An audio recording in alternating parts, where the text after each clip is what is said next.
बहुत खुशी की बात है कि जिन्होंने वाकई ये एनकाउंटर किया है और उनको जिन्होंने ये नरसंहार किया है उनका एनकाउंटर होना बहुत ज़रूरी है।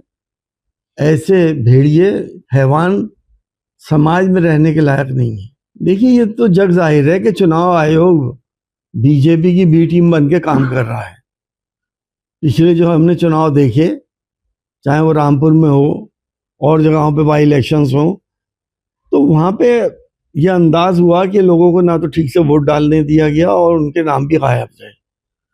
जब 32 लाख लोगों के नाम हटा दिए जाएंगे इस वजह से कि ये कह दिया जाए कि इनके पास जन्म प्रमाण पत्र नहीं है, इनके माँ बाप का जन्म प्रमाण पत्र नहीं है, ये बांग्लादेशी हैं या रोहिंग्या हैं, तो ये कौन लोग हटेंगे? ये सब मुसलमान हटेंगे।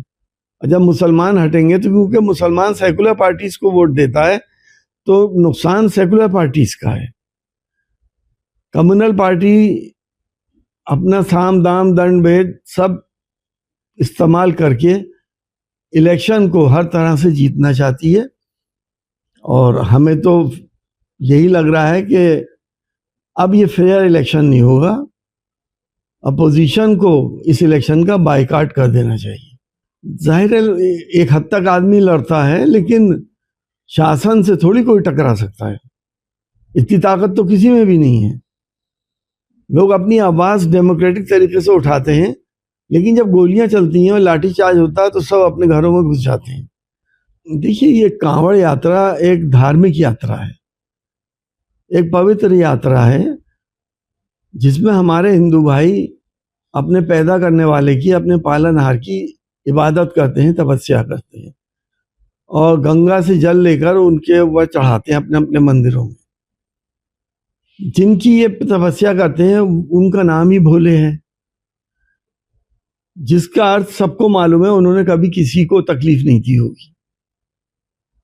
अगर कुछ लोग, चंद सरफिरे लोग कांवड़ यात्रा में दाखिल हो जाते हैं और वो सियासी तौर पे कुछ हंगामा करते हैं, मैं सारों को नहीं कह रहा, लेकिन कुछ ऐसे हैं जो इसके अंदर आकर तोड़ फोड़ कर रहे हैं, गाड़ियां तोड़ रहे हैं, टेम्पू तोड़ रहे हैं, सरकारी बस को तोड़ रहे हैं, लोगों को मार रहे हैं।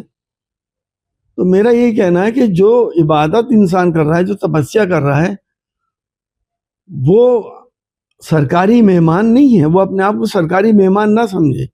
अगर डीजीपी उनके ऊपर फूल बरसा रहे हैं तो ये ना समझे कि वो कुछ भी कर लेंगे और उनके ऊपर कोई कानून का शिकंजा नहीं कसा जाएगा। ऐसे ही खबरों के लिए सुदामा न्यूज को लाइक और फॉलो करना ना भूलें।